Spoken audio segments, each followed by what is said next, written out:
Hi, Chris and Mabel. Thank you so much for joining us on Café 21 for Sports Tech Global Conference 2021. So we're very happy to have you.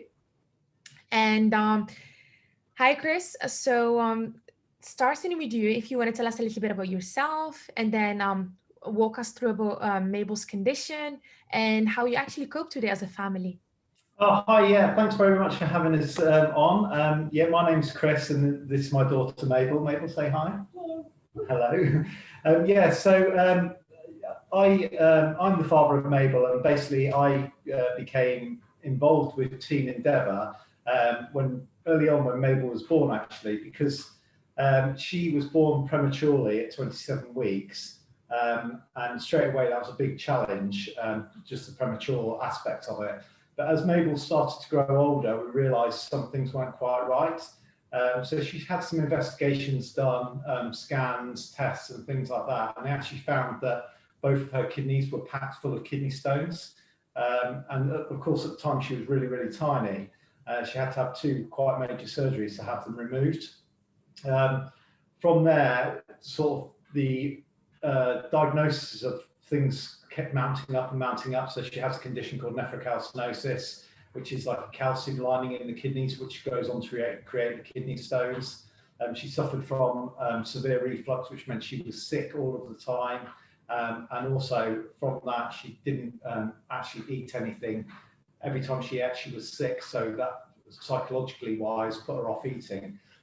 So that's obviously a long, long time ago, but we've got to the stage now where Mabel's 8.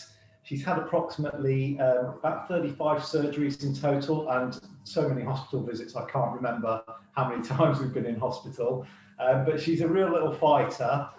But she's got some ongoing challenges going on with her. For us as a family, I kind of guess we kind of got used to it. And it's a bit sad that you had to get used to it, really, because it is a hardship. And any family that's been through anything like this will understand how hard it's been. I mean, just like the practicalities of things, of like constantly going to hospital, staying in hospital for long periods of time, 2-3 weeks at a time. It really breaks the family apart because, not everyone can stay. Her brothers and sisters couldn't come and see her all the time. I couldn't stay all the time, or mum couldn't stay all the time. So really, it's a real fracturing effect from all of these like hospital stays. Yeah, I guess really you have to be sort of like mentally robust and strong, and you become to accept all of these challenges, which is, like I say, it's really sad really that it becomes like an everyday norm. So basically Team Endeavour was set up by a really good friend of mine, Ben, who I actually served with when I was in the military. And at the time we were trying to raise some funds for a medical bed for Mabel at home. Because she was being so sick, it was quite dangerous at home that if she was sick in the night time, it would go onto her lungs, and she had multiple chest infections and pneumonias and stuff. So we just tried to raise a bit of money as a family to buy a medical bed. And Ben saw my appeal and sort of stepped in and said, look, I operate this charity for exactly this cause. Please let us help you. And the guys at Team Endeavour all sort of like got together and they raised the funds for us so we could purchase a medical bed for Mabel, which was, life-changing. It made sure that she was safe at night. She could sleep safely. It took a massive worry off our minds that, potentially these really bad things that could happen were less likely to happen now. And then going forward, sort of with the relationship, I thought, I'd really like to give something back to Team Endeavour the way they've helped us. So I did a couple of charity events myself just to raise money, some running events and stuff like that. And then eventually Ben asked me if I'd like to come on board and work for the charity as a volunteer charity coordinator. So that's what I do now.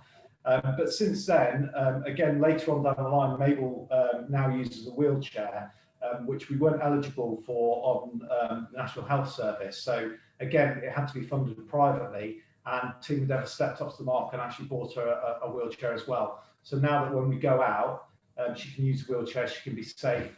Because she suffers from such extreme fatigue from poor muscle mass and poor oral intake, she can't really walk much further than 100 metres. So the wheelchair has been like a life changer, getting us out of the house as a family and being able to do all the great things we do as a family, haven't we, Mabel? Mm-hmm. So speaking of that, what do you like to do with your family, Mabel, whenever you get the time? Well, I like going on walks. So whenever we have the time, we go out on walks because I like going on walks. That's nice. Especially now with the nice weather that we had in the weekend. I hope you enjoyed your little walks with your family. I do. That's good.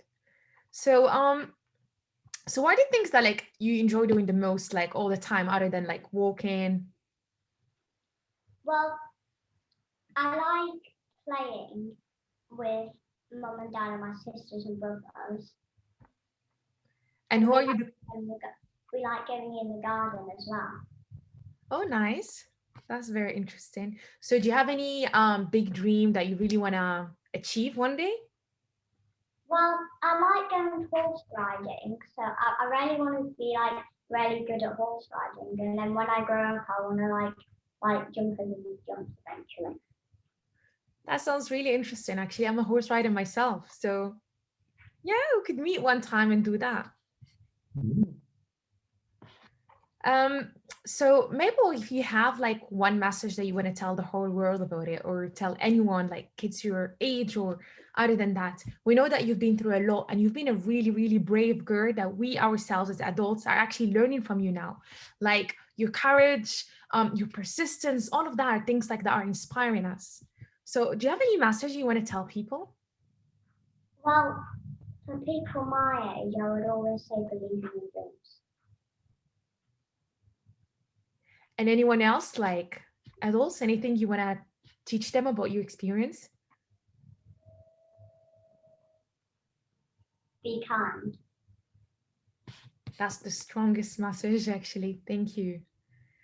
So, Chris, we know that now Team Endeavour is partnering with STGC for an event by the end of March, which is on 22nd of March, which is called Run 5, Donate 5, and Nominate 5. And for that reason, the whole aim behind it is to actually raise funds to help other families with Team Endeavour. So can you please tell us, like, how is this money they're going to be raised going to support Mabel specifically going forward, and how is it going to support the other families? Yeah, so Team Endeavour is an amazing organisation run completely by volunteers, and basically they help serving members and ex-military members and their families and children through illness, poverty, and hardship. So anything that we can has brought to our attention in terms of those people that fit into those brackets, we try and help out. So the idea between the 5K is, first of all, we've been through this horrendous COVID period where people have been locked in their houses. So initially it's get people out again, get them exercising, which is really good for your mental state and positivity, and getting people out as families in the groups and enjoying something together. The Nominate 5 and Donate 5 is obviously just raising. We're not expecting people to put in big, vast amounts of money. So, £5 is the cost of a cup of coffee these days, or, a burger joint or something. So it's a small amount of money, but actually that small amount of money would make a massive impact to the charity. It would enable us to continue doing the work for the families that need our help. And it's little things like, sometimes we've helped families that just need a new washing machine and they haven't got the funds to do it. And it's important for the children to have clean clothes. So it doesn't have to be these grand gestures all the time. It can just be the small ones. So yeah, really, without the funds, it's really difficult to carry out that work. And like I say, the help that they've given Mabel in terms of the financial support for buying the equipment that she's got, without them, we couldn't have done that. So it's made a massive impact on Mabel's life. Without the wheelchair, we wouldn't be able to go on lovely family walks together, or certainly we wouldn't be able to go on long walks together because she hasn't got the stamina. So to us, it's made a massive difference, and I'll be ever indebted to the guys at Team Endeavour for that. Well, Mabel and Chris, thank you so much for this interview. It's the one that I enjoyed doing the most because my heart has actually been touched. So Mabel, thank you for your strong message to the world as well. So we're really glad to do this, and we're gonna make sure that we're gonna run this for you. And we're gonna make you proud exactly like you do make us proud. Thank you very much. Thank you.